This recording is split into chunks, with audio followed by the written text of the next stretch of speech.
নমস্কার, আরেকটি নতুন ভিডিওতে তোমাদের সবাইকে আরেকবার স্বাগত। আশা করি তোমরা সবাই ভালো আছো, আর এটাও আশা করছি যে তোমরা নিশ্চয়ই যারা এই সামনের জুনের পরীক্ষার জন্য প্রিপারেশন নিচ্ছ তারা নিশ্চয়ই দেখেছো যে তোমাদের কিন্তু এক্সামিনেশন শিডিউল দিয়ে দেওয়া হয়েছে ওয়েবসাইটে, এবং আমরা আমাদের গ্রুপে ফেসবুকে সমস্ত জায়গায় কিন্তু এক্সামিনেশনের শিডিউলটি পোস্ট করে দিয়েছি। যদি না দেখে থাকো তাহলে অবশ্যই তোমরা দেখে নিও, আর যদি না খুঁজে পাও তাহলে আমাদের হোয়াটসঅ্যাপ নম্বর ওপরে আছে, সেই হোয়াটসঅ্যাপ নম্বরেও হোয়াটসঅ্যাপ করতে পারো, সেই ভিত্তিতে আমরা তোমাকে শিডিউলটা পাঠিয়ে দেবো। ওকে, তো এটা একটা স্ট্র্যাটেজি ভিডিও যে আমরা কিভাবে এই 15 দিনে প্রিপারেশনটাকে করব, এবং আমরা যদি ঠিকঠাকভাবে মেনে চলি, আমি যা বলবো, যেই টপিকগুলোর কথা বলবো সেটাকে যদি আমরা ঠিকঠাকভাবে মেনে চলি, যেটা তোমাদের দাবি করা হয়েছে 90% কমন, 99% কমন, তোমরা কিন্তু এক্স্যাক্টলি দেখবে পরীক্ষাতে ওই টপিকগুলো থেকেই প্রশ্ন তোমাদের আসছে, এবং পরীক্ষাটা খুব ভালোভাবে, খুব সুন্দরভাবে তুমি দিয়ে আসতে পারবে। তো তার জন্য কি করতে হবে? কিছু প্রসেসকে মেনটেন করতে হবে, কিছু জায়গাকে মাথায় রাখতে হবে। ওকে, তো সেটা কি? তো আমরা প্রথমে চলে আসি যে আমাদের কয়েকটি টপিক আছে পেপার 1-এর। তো আমি আগে পেপার 1টার সাজেশন দেব, তারপর পেপার 1-এর কমেন্ট সেকশনে তোমরা যদি জানাও যে অন্যান্য যেই ধরনের সাবজেক্ট আছে তাহলে সেগুলোর আমি সাজেশন নিয়ে আসবো। ওকে, তো বেসিক্যালি আমি বলে রাখি, পল সায়েন্স, এডুকেশন, বাংলা এবং হিস্ট্রি, ঠিক আছে? তো এই কয়েকটি সাবজেক্টের আমরা একটা প্রপার সাজেশন দিতে পারি। তো সেই জায়গাটাকে তোমরা অবশ্যই জানাবে, তাহলে সেই ভিত্তিতে আমরা নিয়ে আসবো। এবার দেখো, teaching aptitude, research aptitude, communication আছে, আইসিটি আছে, যদি আমাদের পেপার 1-এর সিলেবাসটাকে আমরা দেখি। তারপর রয়েছে ম্যাথমেটিক্যাল রিজনিং, তারপর তোমরা পেয়ে যাবে রিডিং কম্প্রিহেনশন, তারপর পেয়ে যাবে ডেটা ইন্টারপ্রিটেশন, তারপর পেয়ে যাবে হায়ার এডুকেশন, তারপর ইভিএস, তারপরে পেয়ে যাবে লজিক্যাল রিজনিং। এই হচ্ছে টোটাল 10খানা টপিক, ঠিক আছে? প্রথমে 5, পরের 5, এই টোটাল 10খানা টপিক দিয়েই কিন্তু আমাদের পুরো পেপার 1-এর সিলেবাসটা তৈরি হয়, এবং সেই অনুসারে কিন্তু পরীক্ষাতে প্রশ্ন আসে। এবার যে স্ট্র্যাটেজিটা আমাদের মানতে হবে সেটা দেখো, প্রথমে আমি শুরু করব টিচিং অ্যাপটিটিউড দিয়ে। একটা বিষয় তো তোমরা সবাই স্বীকার করো যে তোমরা এই 15 দিনে, এই লাস্ট যে 15 ডেজ বাকি আছে, এই 15 ডেজে তোমরা কিন্তু একদম প্রথম থেকে যেভাবে পড়ে এসেছিলে এখন কিন্তু আর সেভাবে পড়ে উঠতে পারবে না। কারণ স্বাভাবিক ব্যাপার, তোমাদের পেপার 2 আছে, এত একটা ভাস্ট বিষয়, সেগুলোকে সবগুলোকে নিখুঁতভাবে পড়া সম্ভব নয়। তাহলে সেই ক্ষেত্রে আমাদের কিছু টপিককে বেছে নিতে হবে, যেগুলোর থেকে আমরা কিনা মূলত পড়ব। আমরা যেহেতু সমস্ত টপিকগুলোকে একবারে পড়তে পারছি না, কিছু গুটিগত টপিক আছে যেগুলোকে আমাদের বেশি গুরুত্ব দিতে হবে, বেশি করে পড়তে হবে এই কয়েক দিনের মধ্যে। আর আমাদের যদি আগে পড়া থাকে তাহলে একটু রিভিশন করিয়ে নিলেই হয়ে যাবে। তো প্রথমে আমি আসছি টিচিং অ্যাপটিটিউডের। টিচিং অ্যাপটিটিউডের বেসিক্যালি আমাদের দুটো পোর্শনে মূলত আমাদের টোটাল টিচিং অ্যাপটিটিউড ভাগ আছে। তোমরা যদি একটু লক্ষ্য করো, আমাদের টোটাল টিচিং অ্যাপটিটিউড দুটো পোর্শনে ভাগ আছে। একটা হচ্ছে সাইকোলজির বেস, ঠিক আছে? আরেকটা হচ্ছে তোমার বিভিন্ন ধরনের এভালুয়েশন থেকে শুরু করে অন্যান্য যে ধরনের জায়গাগুলো আছে সেগুলোতে। তো প্রথমত তোমাকে সব থেকে বেশি গুরুত্ব দিতে হবে টিচিংয়ের মেথডগুলোকে। বিভিন্ন ধরনের মেথড আছে, দেখবে যেটাই বই আছে বা যেখানেই পড়েছো বা যেখানেই নোট রয়েছে, বা আমাদের স্টুডেন্ট হলে আমাদের যে নোট আছে, সমস্ত কিছুর দেখবে তোমরা একটা মেথড পাবে। বিভিন্ন ধরনের মেথড হয়ে থাকে, সেই টিচিং মেথডগুলোকে ভালোভাবে দেখে যাবে। যেমন লেকচার মেথড হয়ে থাকে, ডেমনস্ট্রেশন মেথড হয়ে থাকে। এবার ভেবো না যে লেকচার মেথড স্যার এগুলো তো ইজি, ওগুলোর থেকে ছোট কিছু টার্নিং পয়েন্ট থেকে কিন্তু প্রশ্ন করে। তো এগুলোকে একটু মাথায় রাখবে। তাহলে প্রথম কি, মেথডসগুলো থেকে মাথায় রাখবে। দ্বিতীয়ত কি, যে আমাদের সাইকোলজিক্যাল পোর্শনটা আছে, যেমন ব্লুমের ট্যাক্সোনমি, ঠিক আছে? ব্লুমের ট্যাক্সোনমি, হ্যাঁ, এই জায়গাগুলোকে একটুখানি দেখে যাবে, যে সেখানে ডোমেইনসগুলো আছে, যে 3খানা ডোমেইনস আছে, cognitive domain, effective domain, psychomotor domain, এই ডোমেইনসগুলোকে দেখে যাবে। তৃতীয়, আমি কিন্তু সব বলছি না, যেগুলো থেকে পরীক্ষায় প্রশ্ন আসার সম্ভাবনা আছে, মানে যেটা প্রতিনিয়ত দেয়, সেই জায়গাগুলো কখনোই এড়িয়ে যায় না আমাদের এনটিএ নেট, সেইগুলো কিন্তু বলছি। আরেকটা হচ্ছে এভালুয়েশন, ঠিক আছে? এই এভালুয়েশনের চ্যাপ্টারটাকে ফুললি ভালোভাবে, যদি আগের থেকে পড়া থাকে, নতুনভাবে পড়তে যেও না, আগের থেকে পড়া থাকলে সেটাকে একটু রিভিশন দিয়ে নাও, সেটা হচ্ছে ফর্মেটিভ এভালুয়েশন, সাবমেটিভ এভালুয়েশন, তারপরে ক্রাইটেরিয়ান রেফারেন্স রয়েছে, নর্ম রেফারেন্স রয়েছে, প্লেসমেন্ট এভালুয়েশন রয়েছে, হ্যাঁ, তারপরে আরও অনেক ধরনের তুমি ডায়াগনস্টিক এভালুয়েশন পেয়ে যাবে। তো এভালুয়েশনসগুলোকে ভালোভাবে দেখে যাও। ফর্মেটিভ, সাবমেটিভ এগুলো দিয়ে কিন্তু অনেক সময় আমাদের টেবল ওয়াইজ কিন্তু কোশ্চেন করে। এভালুয়েশনের জায়গাটাকে খুবই ভালোভাবে দেখে যাও, ঠিক আছে, এভালুয়েশনের জায়গা। আর একটা 4 নম্বরের পয়েন্ট যেটা আমি বলবো সেটা হচ্ছে বিভিন্ন ধরনের যে থিওরিগুলো আছে, ঠিক আছে, যেমন বাইপোলার আছে, ট্রাইপোলার আছে, কোয়াড্রিপোলার আছে, তার সাথে সাথে তোমাদের দেখবে আরেকটা পোর্শন আছে, দেখবে অ্যান্ড্রাগোজিক্যাল এসপেক্ট, প্যাডাগোজিক্যাল এসপেক্ট, ঠিক আছে, সাইকোলজিক্যাল পোর্শনে তুমি দেখবে অ্যাডোলেসেন্সের জায়গাটা আছে। তো এই যে সমস্ত কিছু এই জায়গাগুলোকে, এই থিওরিক কনসেপ্টগুলোকে একটু দেখে যাবে, ঠিক আছে। তার মানে আমি টিচিং অ্যাপটিটিউডের কিন্তু সাজেস্ট করলাম এই 3-4টে, ঠিক আছে, এই 4টে পোর্শনটাকে আমি কিন্তু সাজেস্ট করলাম। এই 4টে পোর্শন থেকে প্রতিনিয়ত প্রশ্ন থাকে, তো তোমরাও যেন এটাকে ভালোভাবে দেখে যাও। এবার আসি রিসার্চ অ্যাপটিটিউড। রিসার্চ অ্যাপটিটিউডের ক্ষেত্রে এখানেও প্রথমত আমি মেথডকেই বলবো, কারণ রিসার্চের বিভিন্ন ধরনের মেথডসগুলো ফর্মেটিভ, আমাদের যেটা ফান্ডামেন্টাল মেথড আছে, অ্যাপ্লাইড আছে, ঠিক আছে, তারপরে আমাদের এক্সপেরিমেন্টাল মেথড আছে, হ্যাঁ, তারপরে এক্সপোজড ফ্যাক্টও আছে, অনেক ধরনের মেথড আছে, সেইগুলোকে একটু আমরা ভালোভাবে দেখে যাব। দ্বিতীয়ত যেটা কিনা আমি সাজেস্ট করব সেটা হচ্ছে পজিটিভিজম। এবার তোমরা বলবে যে স্যার পজিটিভিজম তো এর আগের বার দেয়নি, তাই না? আগের বার অনেকগুলোতে অনেক যে আমাদের শিফট হয়েছে সেগুলোতে আসেনি।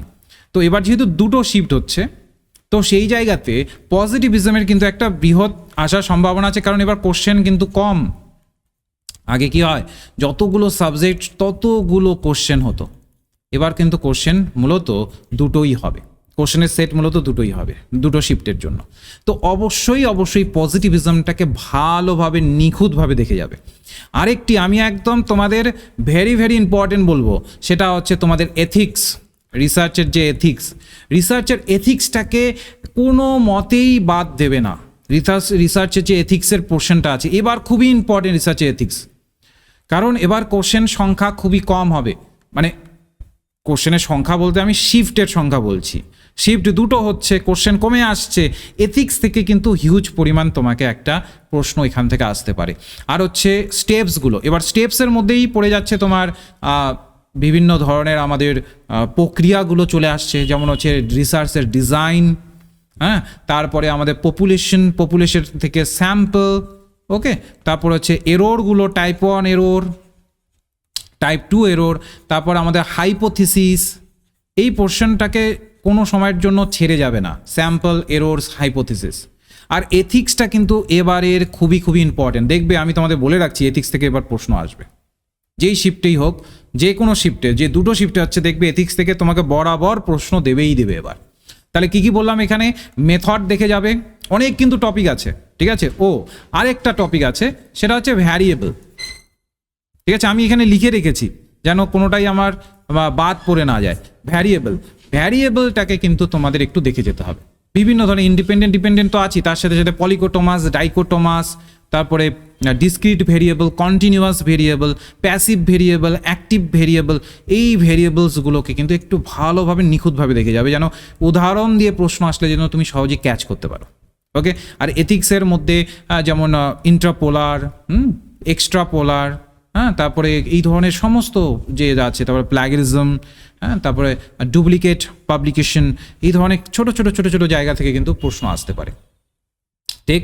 তো স্টেপসগুলোর মধ্যে আর মেথডগুলোর মধ্যে এই টোটাল 5খানা দিলাম। এছাড়াও দেখবে আমাদের রিসার্চ অ্যাপটিটিউডে তো 10 থেকে 15টার মতো টপিক থাকে যেগুলোর থেকে প্রশ্ন আসে, কিন্তু যেহেতু এই সময় আমাদের এত পড়ার সময় নেই, যেগুলো কিনা খুবই ইম্পর্টেন্ট, যেগুলো কিনা তোমার না পড়লেই নয়, সেইগুলোকে একটু দেখে যেতে হবে, ওকে। তো এই 5খানা টপিক কখনোই কিন্তু ছেড়ে যাবে না রিসার্চ অ্যাপটিটিউডে। এবার চলে আসি আমি কমিউনিকেশনের দেখবে বিভিন্ন ধরনের টাইপস অফ কমিউনিকেশন আমাদের সিলেবাসে আছে, ঠিক আছে। তুমি দেখবে বিভিন্ন ধরনের টাইপস রয়েছে কমিউনিকেশনের, ঠিক আছে।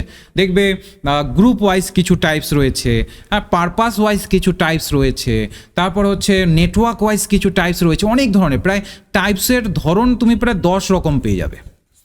ঠিক আছে, যে বেসগুলো যেগুলোর ভিত্তিতে আমরা টাইপসগুলো করছি, এই বেসগুলোকে একটু দেখে যাবে কোনটার ভিত্তিতে কোনটাকে করাচ্ছে। যেমন এর আগে তোমরা যদি 2023 ডিসেম্বরের কোশ্চেন দেখো, ওখানে এটা আসেনি যে এটা কী ধরনের কমিউনিকেশন, এটা এসেছে যে এটা কোন জায়গা থেকে বা কমিউনিকেশন কোন পার্টটার থেকে হচ্ছে, বা এটা কোন ভিত্তিতে আমরা এই ভাগটাকে করতে পারি। আমরা যদি ভাগ করি যে একটা হচ্ছে ফর্মাল কমিউনিকেশন, একটা ইনফর্মাল কমিউনিকেশন, তাহলে এটা কোন বেসিসে ভাগ করলাম।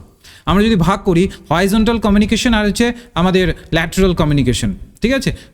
তো এই যে ভাগগুলো বা ভার্টিক্যাল কমিউনিকেশন, এই যে ভাগগুলো করলাম আমরা কিসের ভিত্তিতে ভাগ করলাম। তো এই টাইপস অফ কমিউনিকেশন, এই পোর্শনটা কিন্তু খুব ইম্পর্টেন্ট। আরেকটা দ্বিতীয় হচ্ছে আমাদের ম্যাস মিডিয়া। এবার কিন্তু ম্যাস মিডিয়া থেকে প্রশ্ন আসতে পারে, ঠিক আছে। ম্যাস মিডিয়াটাকে খুব ভালো করে পড়ে যাবে, এখানে দেখবে থিওরি আছে কিছু, ঠিক আছে, ম্যাস মিডিয়ার কিছু থিওরি আছে, একটু দেখে যাবে। তারপর তৃতীয়ত আমি সাজেস্ট করব সেটা হচ্ছে কমিউনিকেশনের বিভিন্ন ধরনের যে কমিউনিকেশনের বলতে পারি যে কিছু ব্যারিয়ার্স ক্রিয়েট হয়, ঠিক আছে। কিছু ব্যারিয়ার তোমরা এখানে দেখতে পারবে, ওকে।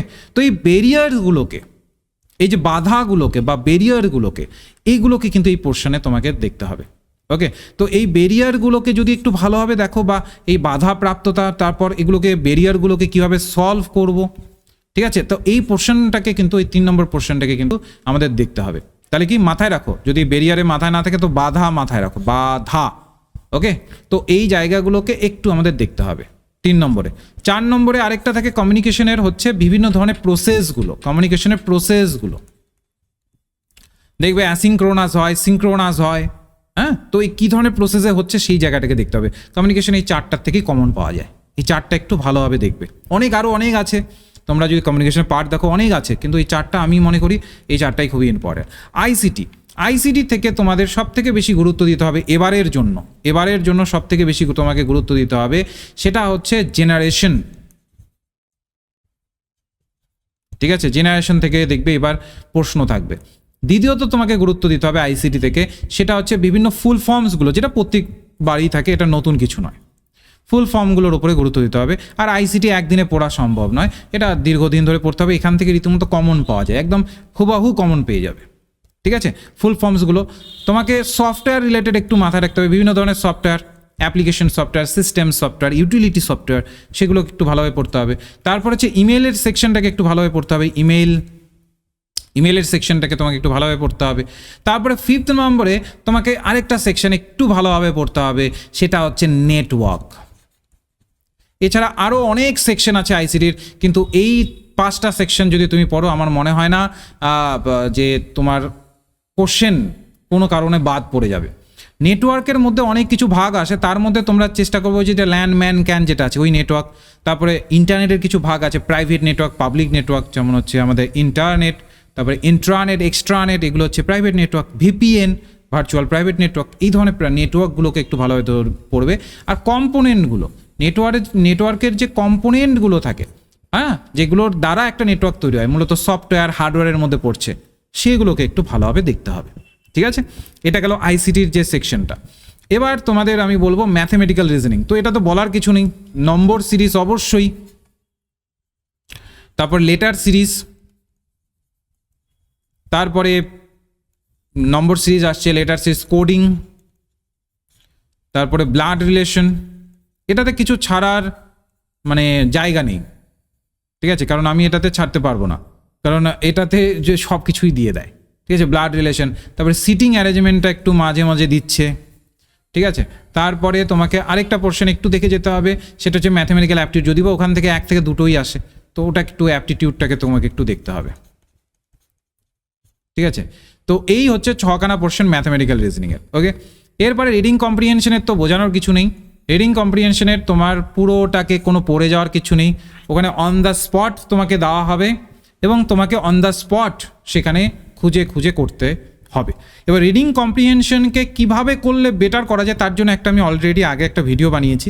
যারা রিডিং কম্প্রিহেনশনকে 5টা কোশ্চেনই করে আসতে চাও তাদের জন্য আমি একটা ভিডিও সাজেস্ট করছি, যেটা কিনা তোমরা এই আই বটনে পাবে এখানে, ঠিক আছে, আই বটনে পাবে, এখানেও পেতে পারো বা আমাদের ডিসক্রিপশন বক্সেও পেতে পারো।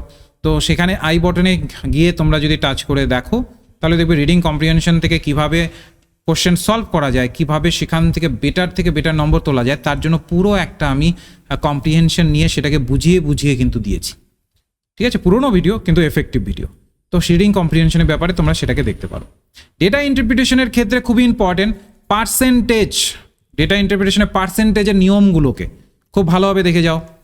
তারপরে হচ্ছে অ্যাভারেজের নিয়মগুলো, যে অ্যাভারেজের নিয়ম আছে যতগুলো, যেই স্যারের কাছেই করেছো ডেটা ইন্টারপ্রিটেশন, যেই স্যারের কাছেই পড়েছো বা যে কোনো বই থেকে পড়েছো, সেখানে পার্সেন্টেজের নিয়ম, অ্যাভারেজের নিয়ম, তার সাথে সাথে আরেকটা নিয়ম একটু পড়ে যাবে, সেটা হচ্ছে তোমার বিভিন্ন ধরনের দেখবে ডেটা ইন্টারপ্রিটেশনের একটা নিয়ম থাকে যে কিভাবে ওভারঅল একটা ছক থেকে কীভাবে পুরো একটা কোশ্চেনের যে সারমর্মটা থাকে সেখান থেকে কীভাবে উত্তর বার করা যায়, যেটার জন্য তোমাকে কোনো ক্যালকুলেশন করতে হয় না। এগুলোর জন্য দু একটা ডিআই প্র্যাকটিস করলেই যথেষ্ট। তো সব থেকে বেশি আমি তোমাদের বলবো, কারণ পার্সেন্টেজ থেকে বেশি আসে আর অ্যাভারেজ থেকে বেশি আসে, আর টোটাল আসলে তোমরা পাবেই। তো তবু লিখে রাখছি, টোটালটা দেখার কিছু নেই, যেটা প্লাস করার। আর সব সময় ডেটা ইন্টারপ্রিটেশন তো এভাবে কমন ফেলানো যায় না, কিন্তু ডেটা ইন্টারপ্রিটেশনে যেহেতু ম্যাথামেটিক্যাল জায়গা রয়েছে, তো সেখানে তোমাদের একটু কষ্ট করে পুরো কোশ্চেনটাকে ডেটা ইন্টারপ্রিটেশনে পড়তে হবে। দেখো, ডেটা ইন্টারপ্রিটেশন টোটালটাই আমাদের প্রশ্নের ওপরেই বেস করেই কিন্তু আছে, প্রশ্নের বাইরে কিন্তু ডেটা ইন্টারপ্রিটেশন কিচ্ছু নেই, প্রশ্নের ওপরেই সমস্তটা বেস করে আছে। তো কষ্ট করে একটু প্রশ্নটাকে ভালোভাবে পড়তে হবে, ঠিক আছে? কিন্তু তোমাদের যদি বলি আমি, যে তোমরা যদি বলো যে স্যার কোন ধরনের ডেটা ইন্টারপ্রিটেশনের উপর বেশি গুরুত্ব দেবো, যেগুলোতে দেখবে পার্সেন্টেজ আর অ্যাভারেজ আছে সেগুলোর উপরে বেশি গুরুত্ব দাও। নিয়মগুলো নিশ্চয়ই তোমরা করেছো এবং দেখেছো, পার্সেন্টেজেরও প্রায় 15 থেকে 20টা নিয়ম থাকে, অ্যাভারেজেরও প্রায় অনেক নিয়ম থাকে, এক একটি চার্টে এক এক রকমভাবে অ্যাভারেজ হয়। যেমন তুমি যদি দেখো এই যে পার্সেন্টেজ এবং অ্যাভারেজের ক্ষেত্রে তোমরা যদি একটু লক্ষ্য করো, তোমরা যখন টেবিল চার্ট করবে তখন এক ধরনের থাকে, যখন তুমি পাই চার্ট করবে তখন এক ধরনের থাকে, যখন তুমি লাইন চার্ট করবে তখন এক ধরনের থাকে, যখন তুমি বার চার্ট করবে তখন এক ধরনের থাকে। তো নিশ্চয়ই তোমরা এই সমস্ত প্রকার নিয়মগুলো শিখছো বা শেখার চেষ্টা করছো বা একটু হলেও দেখার চেষ্টা করছো, এই অনুসারে একটু দেখে যাবে, ঠিক আছে? আর যারা আমাদের স্টুডেন্ট রয়েছে তারা তো অলরেডি আমি যে কয়টা করিয়েছি এবং যেগুলো করানো হয়ে গেছে, হ্যাঁ, যারা আমাদের পুরনো ব্যাচ রয়েছে, যাদের সব কিছু করানো হয়েছে, তারা শুধু ওগুলোকে উপরে উপর শুধু দেখে যাও। অলরেডি তুমি প্র্যাকটিস করে নিয়েছো, এখন শুধু দেখে যাও, ঠিক আছে? তো এটা হয়ে যাচ্ছে আমাদের ডেটা ইন্টারপ্রিটেশন। এবার হায়ার এডুকেশনের পার্টটা থেকে আমাদের যেটা মাথায় রাখতে হবে, এনশিয়েন্ট ইন্ডিয়ার যে ধরনের ইউনিভার্সিটিসগুলো ছিল সেইটা। তো এনশিয়েন্ট ইন্ডিয়ান ইউনিভার্সিটি, ঠিক আছে? এনশিয়েন্ট ইন্ডিয়ান ইউনিভার্সিটিসগুলোর মধ্যে নালন্দা, বিক্রমশিলা, তক্ষশিলা, এই ধরনের সমস্ত কিছু তোমার পড়বে। তো এগুলোকে একটু ভালোভাবে দেখে যাবে। এটা মানে এটাকে পার করার কোনো উপায় নেই বা এটাকে বাদ দেওয়ার কোনো উপায় নেই। দ্বিতীয়ত তোমাকে যেটা দেখতে হবে এই হায়ার এডুকেশন থেকে, সেটা হচ্ছে কারেন্ট অ্যাফেয়ার্স। কারণ এখনকার সময় এই কারেন্ট অ্যাফেয়ার্স থেকে কিন্তু এই এখনকার সময় এই কারেন্ট অ্যাফেয়ার্স থেকে কিন্তু প্রশ্ন আসছে, ঠিক আছে? তো এই কারেন্ট অ্যাফেয়ার্স থেকে মিনিমাম তোমাকে 3টের মতো দিতে পারে। তো একটু কারেন্ট অ্যাফেয়ার্সগুলোকে এখানে দেখে যেতে হবে, ঠিক আছে? ধরে নাও 2024-এর সময়কালে এই যে জানুয়ারি থেকে যা যা ঘটেছে এবং 2023-এর নভেম্বর ডিসেম্বর ওই সময়গুলোতে যা যা ঘটেছে, একটু কারেন্ট অ্যাফেয়ার্সগুলোকে দেখে যাবে। হায়ার এডুকেশন কী কী নতুন নতুন গভর্নমেন্টের ইনিশিয়েটিভ হয়েছে একটু দেখে গেলে আশা করি কোনো রকম অসুবিধা হবে না। ওকে, আরেকটা জায়গা এখানে তোমাকে দেখতে হবে, সেটা হচ্ছে যে আমাদের যে পলিটি সেকশনটা, সেই পলিটি সেকশনটা থেকেও কিন্তু কোশ্চেন আসে, ঠিক আছে? এবার এটা যারা পড়োনি তারা নতুন করে পড়তে যেও না, কারণ ওখানে অনেকটা সময় নিয়ে নেবে। যারা পড়েছো, যারা আগের থেকে পড়া আছে যাদের, ঠিক আছে, তারা একটু চোখ বুলিয়ে যাবে পলিটি সেকশনে, যে আমাদের ধরে নাও যে আমাদের প্রাইম মিনিস্টারে কী ধরনের পাওয়ার রয়েছে, তারপর আমাদের চিফ মিনিস্টার কী ধরনের পাওয়ার আছে, আমাদের প্রেসিডেন্টের, আমাদের ভাইস প্রেসিডেন্টের, আমাদের গভর্নরের কী ধরনের পাওয়ার রয়েছে, পাওয়ার রিলেটেড কিছু কোশ্চেন কিন্তু দেয়। এবারও আসার সম্ভাবনা রয়েছে, কারণ অফলাইন যখন তোমরা দেখবে, অফলাইনের তোমরা যদি আগে দেখো, এই পাওয়ার রিলেটেড কিন্তু অনেক কোশ্চেন কিন্তু আগে হয়েছে। তো এই পলিটি সেকশনটাকে একটু ভালোভাবে দেখবে, ওকে? এরপরে আরেকটা সেকশন আছে হায়ার এডুকেশনে, যেটা বাদ দেওয়া যায়ই না, সেটা হচ্ছে বিভিন্ন ধরনের ভ্যালু এডুকেশন। দেখবে আমাদের একটা পার্ট আছে ভ্যালু এডুকেশনের পার্ট। কোন কমিশন কী ধরনের ভ্যালু এডুকেশনকে সাপোর্ট করেছিল, কোন কমিশন কোন ধরনের ভ্যালু এডুকেশনের কথা বলেছিল, এই পার্টটা থেকে কিন্তু একটু বেশি করে কোশ্চেন আসে, একটু তোমরা একটু মাথায় রাখবে। তো আরও অনেক পোর্শন আছে, তো আমি দিলাম না, এই 4টে পোর্শন দিলাম এই কয়েকদিনের জন্য, এগুলোকে একটু চোখ বুলিয়ে যাবে, ওকে? এরপরে হচ্ছে ইভিএস। ইভিএস তো বলার কিছুই নেই, ইভিএসে তোমাদের এমডিজি এইচডিজি তো ভালোভাবে দেখবেই, ঠিক আছে। তোমাদের যে এমডিজি আছে এবং এইচডিজি আছে সেটাকে একটু ভালোভাবে দেখতে হবে, millennium development goal, sustainable development goal. তারপরে যত ধরনের পলিউশনসগুলো আছে, ঠিক আছে, সেটা ভালোভাবে দেখতে হবে। তারপর যত ধরনের তোমাদের বলতে পারি যে ওয়েস্টের যে জায়গাগুলো আছে সেটাকে তোমাকে ভালোভাবে দেখতে হবে। তারপরে যত ধরনের আমাদের শারীরিক অসুস্থতা হচ্ছে, যে ধরনের গ্যাসের জন্য, যে ধরনের গ্যাসের প্রভাবে আমাদের শারীরিক অসুস্থতা হচ্ছে, তারপর কত ধরনের আমাদের গ্যাসের প্রভাব ডিরেক্টলি আমাদের ওপর পড়ছে, এই সেকশনটাকে ইভিএসের কিন্তু একটু ভালোভাবে দেখতে হবে। মোট কথা দেখবে আমাদের ইভিএসের, আমাদের যদি একটু ভালোভাবে তোমরা যদি সিলেবাসটাকেও লক্ষ্য করো তো একটু দেখবে লেখা আছে পিপল, এনভায়রনমেন্ট অ্যান্ড ডেভেলপমেন্ট। তো মানুষের প্রেক্ষিতে কি কি হচ্ছে, মানুষের ওপর কী ধরনের প্রভাব পড়ছে, সেইটা খুব ইম্পর্টেন্ট। সেটা অ্যানথ্রোপোজেনিক অ্যাক্টিভিটির মধ্যে পড়ে যাচ্ছে, সেইটা খুব ইম্পর্টেন্ট, সেটাকে একটু কিন্তু তোমাকে ভালোভাবে দেখতে হবে। তো এটা কিন্তু একটু মনোযোগ সহকারে দেখবে, ওকে। যেমন আমরা অনেক সময় কী করি, অন্ধের মতো শুধু আমাদের কেউ হয়তো বা মেটেরিয়াল দিতে থাকলো কোনো একটা ইনস্টিটিউশনে, যে আমরা ভর্তি হয়ে গেছি বা কোনো একটি বইয়ে অন্ধের মতো পড়ে যাচ্ছি না। দেখবে তোমাকে সিলেবাসে কি চাইছে, আমি আগাগোড়াই বলি প্রত্যেকটি পরীক্ষার ক্ষেত্রে ইভিএস হয়তো বা সব ক্ষেত্রে একই, কিন্তু প্রত্যেকটি পরীক্ষার ক্ষেত্রে প্রায়োরিটি আলাদা আলাদা থাকে। তো আমাদের এখানে কিন্তু প্রায়োরিটি আলাদা আলাদা রয়েছে, ওকে, নেটের ক্ষেত্রে। আর অবশ্যই এখানেও আমাদের কারেন্ট অ্যাফেয়ার্সটাকে একটু ভালোভাবে পড়ে যেতে হবে, কারণ এখান থেকে কারেন্ট অ্যাফেয়ার্সই বেশিরভাগ ক্ষেত্রে আসে, ওকে। এরপরে যদি আমরা দেখি লজিক্যাল রিজনিংয়ের মধ্যে তোমাকে সব থেকে বেশি গুরুত্ব দিতে হবে ইন্ডিয়ান লজিককে, ঠিক আছে। ইন্ডিয়ান লজিককে সব থেকে বেশি গুরুত্ব দিতে হবে। ইন্ডিয়ান লজিকের সাথে সাথে স্কোয়ার অফ অপোজিশন যেটা আছে, যেটাকে আমরা স্কোয়ার অফ অপোজিশন বলে থাকি, ঠিক আছে। তো এই স্কোয়ার অফ অপোজিশনটাকে তোমাকে একটু ভালোভাবে দেখতে হবে। তার সাথে সাথে তোমাকে আরেকটা পোর্শন একটু দেখে যেতে হবে, সেটা হচ্ছে ট্রুথ টেবলটাকে একটু ভালোভাবে দেখে যাবে। ট্রুথ টেবল থেকে কিন্তু প্রশ্ন আসে অনেক সময়, দেখবে যে এটা এরকম, এটা যদি মিথ্যে হয় তাহলে এটা সত্য হবে কিনা, হ্যাঁ, তো সেই অনুসারে হয়তো বা কিছু দিয়ে দিল। তো ট্রুথ টেবলটাকে একটু ভালোভাবে দেখে যাবে। আর অবশ্যই ফ্যালেসি, ঠিক আছে, ফ্যালেসিটাকে একটু ভালোভাবে দেখে যাবে, ওকে। যে ধরনের আমাদের হেত্যাভ্যাস হচ্ছে, যে ধরনের আমাদের ভুল হচ্ছে, ফ্যালেসি, অনেক ধরনের ফ্যালেসিসগুলো রয়েছে, সেইটাকে একটু ভালোভাবে দেখে যেতে হবে। যদি তোমরা এই চারটে দেখো তাহলে লজিক্যাল রিজনিংয়ের আর কিছু দেখার দরকার নেই, লজিক্যাল রিজনিংয়ের এই চারটাই এনাফ, ঠিক আছে, যদি এখনকার পরীক্ষার পয়েন্ট অফ ভিউতে বলি, বুঝতে পারলে। তো এই কয়েকটি জায়গাকে কিন্তু তোমাকে একটু ভালোভাবে দেখে যেতে হবে। যদি না দেখে যাও, চোখ বুলিয়ে না যাও, যদি সমস্তটাকে এখন পড়তে যাও তাহলে কিন্তু হবে না, তাহলে কিন্তু তুমি কিছু করতে পারবে না। সমস্ত পোর্শন এখন পড়ার সময় নেই, কারণ আমাদের মাত্র 15 দিন সময় আছে। তুমি বলবে স্যার 18 দিন, তো ওই দেখবে কয়েকদিন পরীক্ষার এদিক ওদিক করতেই চলে যায়, ঠিক আছে। প্রথম যেমন পরীক্ষার আগের দিন তুমি ঠিকঠাকভাবে কনসেন্ট্রেট করতে পারবে না, মনে হবে ভুলে যাচ্ছি, ঠিক আছে, যে পরীক্ষার আগের দিন তো আমরা এই সব কিছু ভুলে গেছি, এখন আমি আর পাস করতে পারবো না, এরকম তোমার মনে হবে। তো ভয় পাওয়ার কিছু নেই। যখন আমাদের কি হয়, আমাদের ব্রেন তো সেন্ট্রালাইজেশনের উপরে ফোকাস করে, অর্থাৎ যখন তুমি পরীক্ষা হলে একটা দেখবে যে তুমি একটা পেয়েছো বা তুমি একটা প্রশ্ন পেলে, তারপর তোমার যা যা জানা আছে সেই ভিত্তিতে তারপর তোমার ব্রেন অ্যাক্ট করা শুরু করবে, ঠিক আছে। তাই বলে এই নয় যে তুমি চোখ বন্ধ করলে এবং সমস্ত কিছু যা যা পড়েছো একেবারেই সমস্ত কিছু মনে পড়া শুরু হয়ে গেল, এরকম হয় না। তো ওটা ঘাবড়ানোর কিছু নেই, পরীক্ষার আগের দিন এরকম মনে হতে পারে তোমাদের, ঘাবড়ানোর কিছু নেই। জাস্ট এইটুকু মাথায় রাখবে, রিভিশনটাকে যেন তোমরা দিয়ে দাও, এবং রিভিশনটাকেও যেগুলো ইম্পর্টেন্ট সেগুলোকে ভালোভাবে দাও। সমস্তগুলোকে যদি এখন এই সময় রিভিশন করতে চাও পারবে না, কারণ পেপার 2 আছে, তো অনেক হিউজ সিলেবাস, পেপার 1ও কম সিলেবাস না, অনেক বড় সিলেবাস।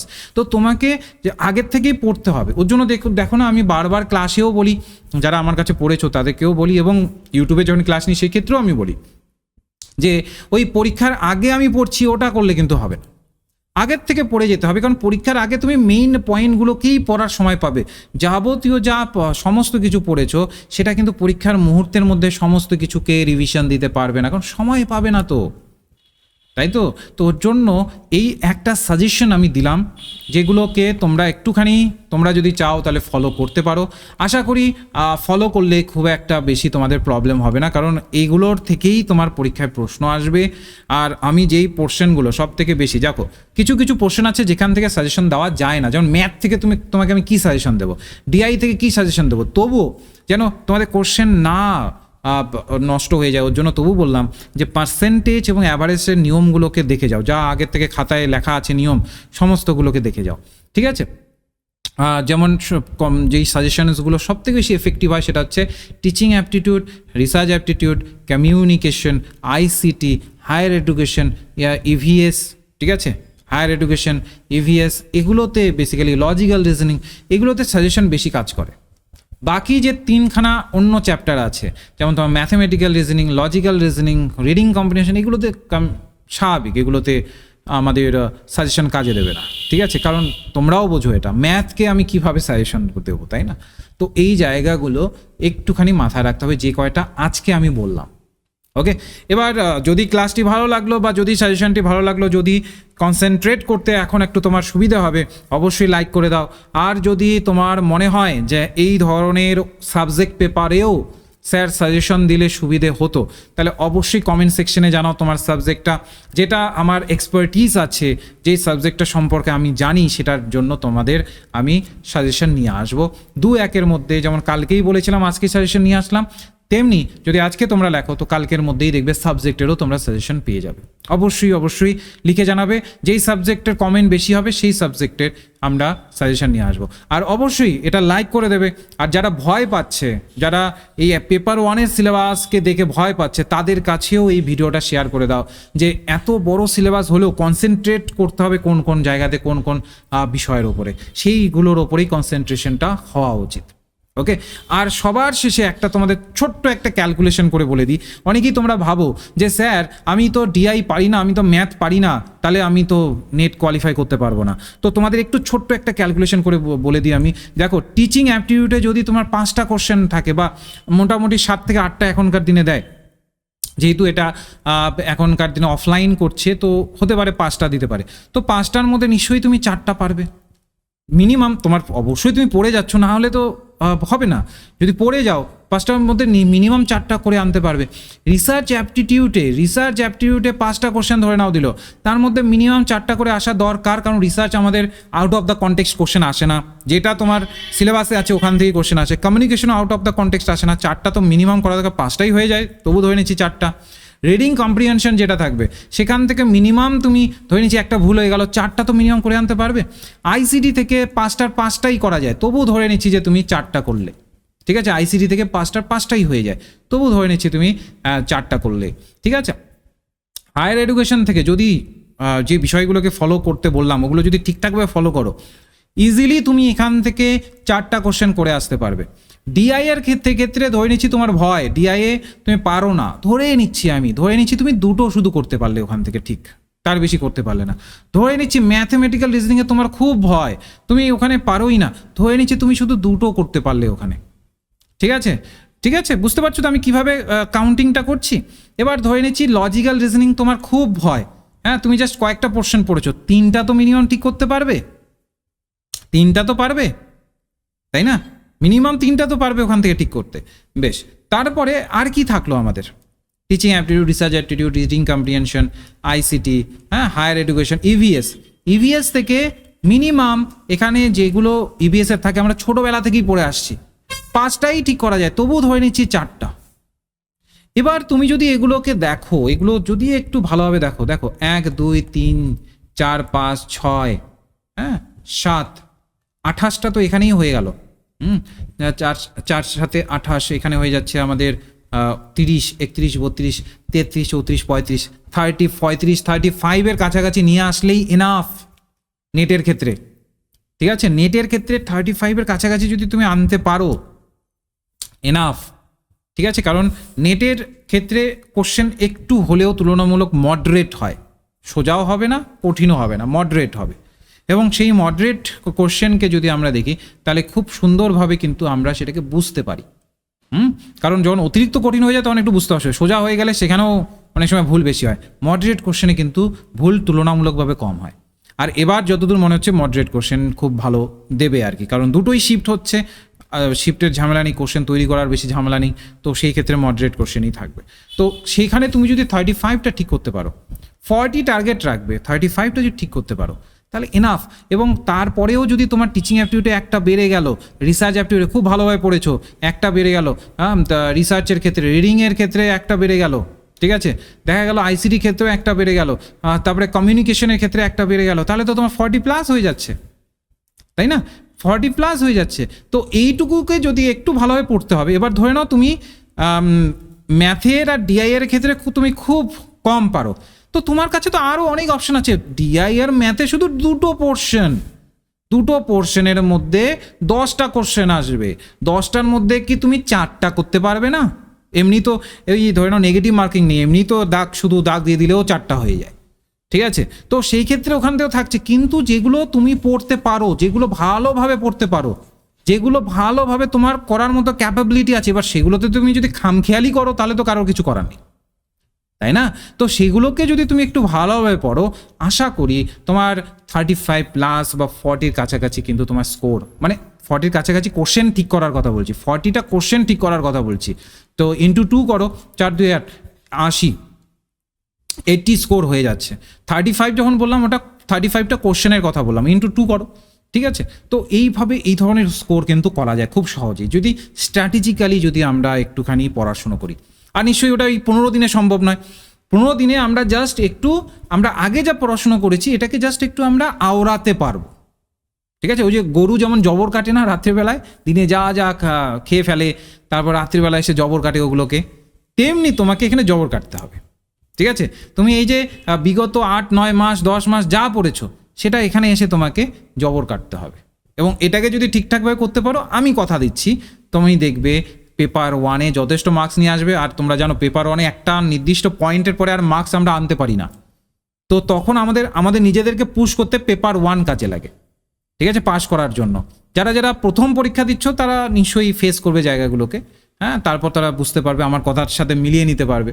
আর যারা আগেও পরীক্ষা দিয়েছো তারা নিশ্চয়ই আমার সাথে রিলেট করতে পারছো। যদি রিলেট করে থাকো তাহলে অবশ্যই কমেন্ট সেকশনে জানাও যে এরকম হয়েছে কিনা, প্রথম যখন পরীক্ষা দিয়েছিলে, যে প্রথমে ভেবেছিলে পেপার 2 দিয়েই আমি একদম পুরো পরীক্ষা ভালো দিয়ে আসবো, তারপর পরীক্ষা হলে গিয়ে দেখছো যে পেপার 2-তে তুমি এত পড়েছো, একটা পোর্শনও ছাড়োনি, কিন্তু তবু একটা পোর্শনে গিয়ে আর তুমি নম্বর আনতে পারছো না, কারণ পেপার 2-এর কোশ্চেন সেট আপটাই ওইভাবে থাকে, ঠিক আছে? হ্যাঁ, এবার যেহেতু নেগেটিভ মার্ক নেই তো তোমার তাকতুক লেগে গেল, ওটা আলাদা ব্যাপার। কিন্তু যদি একদম অ্যাকুরেটলি বলি তাহলে একটা পোর্শনের পরে কিন্তু আর ঠিক করা যায় না। তো ওই জায়গাটা আমাদের পেপার 1 আমাদের সেটাকে কাজে দেয়, পেপার 1 আমাদেরকে পুশ করে দেয় এবং আমরা কোয়ালিফাই করে যাই, জিআরএফ পেয়ে যাই, বুঝতে পারলে তো? তো এই জায়গাটাকে একটু মনোযোগ সহকারে দেখতে হবে। আশা করি ভিডিওটি ভালো লেগেছে। যদি ভালো লাগে অবশ্যই লাইক করে দেবে, আর কমেন্ট সেকশনে জানাবে কেমন লাগলো ভিডিওটি।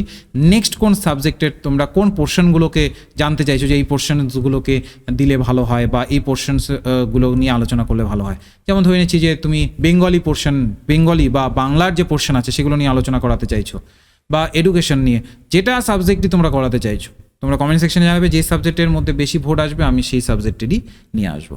ওকে, ঠিক আছে, তাহলে আজকে পর্যন্ত রইলো, রাখছি তাহলে।